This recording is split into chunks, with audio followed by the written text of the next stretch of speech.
Hey guys, it's Hannah, and today I'm going to share with you a couple of books that I've got over the past, few months. I know it's been a minute since I've been on this channel.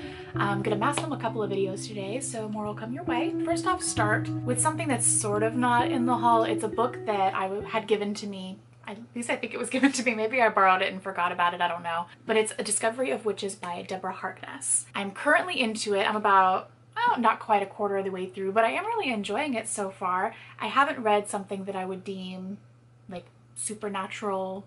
I don't think I've ever read a magical, actually that's a lie, I think I have a while back.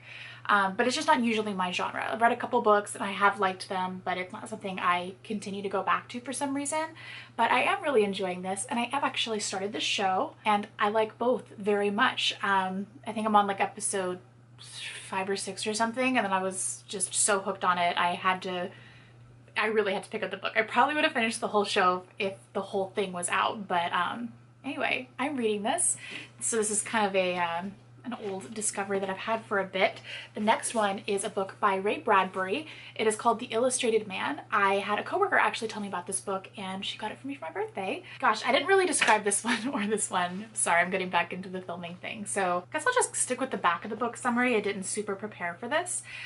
So, for The Discovery of Witches, deep in the heart of Oxford's Bodleian Library, Diana Bishop, a young scholar and the descendant of witches, unearths an enchanted alchemical manuscript. Wanting nothing to do with sorcery, she banishes the book to the stacks. But her discovery has set a fantastical underworld stirring, and soon a horde of different creatures. It kind of would have been a turnoff for me had I read the whole, like, oh, it's demon witches and vampires. Feels very much like a whole mishmash of things. I've just never read a book with humans in it, so that's an interesting thing. Anyway, there's like history, there's magic, science, there's some romance in there and suspense, and I'm really just liking it, and I really enjoy her writing style. There was something at the beginning of chapter 2. It was just a quick little descriptor, but I thought it was really beautiful. If you're someone who gets hooked by writing alone, which it gets me most of the time. Oxford's bells chimed 7 times. Night didn't follow twilight as slowly as it would have a few months ago, but the transformation was still lingering. The library staff had turned on the lamps only 30 minutes before, casting small pools of gold in their gray light.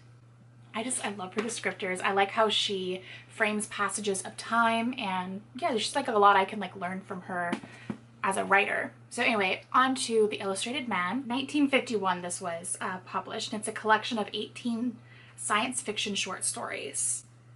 A reoccurring theme throughout the 18 stories is a conflict of cold mechanics of technology and the psychology of people.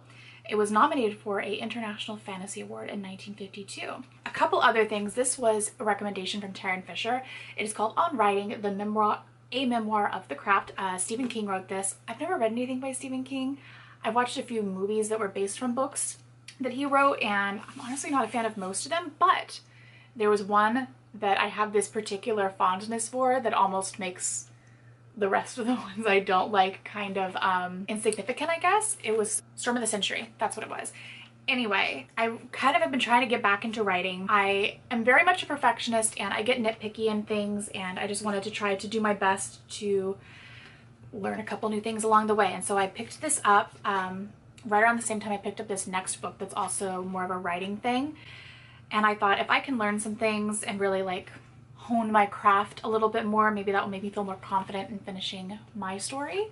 So I picked this up with that in mind. The second book I got from Half Price Books, which is where I go to get a lot of books. It's a great place to save money. The libraries around where I am kind of suck, so I just prefer Half Price. But this one is by Sandra Scottfield. It is called The Scene Book, a Primer for Fiction Writer.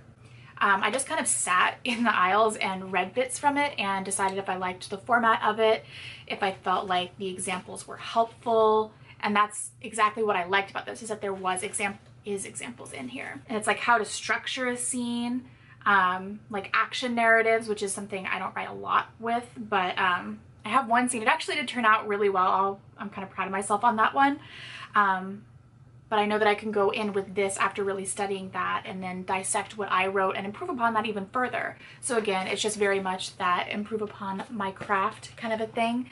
This I got, I was watching Mad Men, and I watched it the first time around, and I remember this being referenced, and I thought, I'm gonna get a sample of it on my Kindle, and I did like it, and so I just went ahead and I got the book. And it is called Meditations at an Emergency by Frank O'Hara. I'm just gonna read a bit from this one, from Sleeping on the Wing. And swooping, you relinquish all that you have made your own, the kingdom of yourself sailing, for you must wake and breathe your warmth in this beloved image, whether it's dead or merely disappearing, as space is disappearing and your singularity.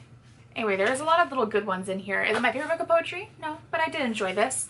I feel like it's a tiny bit pricey for how small it is, but it's probably pricey because it has recognition from, well, it being Frank O'Hara and also from the show. Two other books that I'm actually on my way to purchase are the second and third books in this trilogy. The Shadow of Night, I believe, is the second one. It's the All Souls trilogy. This is the first one I was talking about. I heard from a reader on my Instagram very much leaves on a cliffhanger, and was like it was a good fair warning that I should get the second book if I'm liking how the story is going, so I don't like screw myself into a cliffhanger there. And I hope that you guys enjoy seeing some videos on here. I'll probably do a couple of vlogs. I'm not gonna make any promises. I'm just gonna do what I want when I feel like it, but hopefully you guys are down for that and open to see some versatile content, and I will talk to you guys next time. Bye.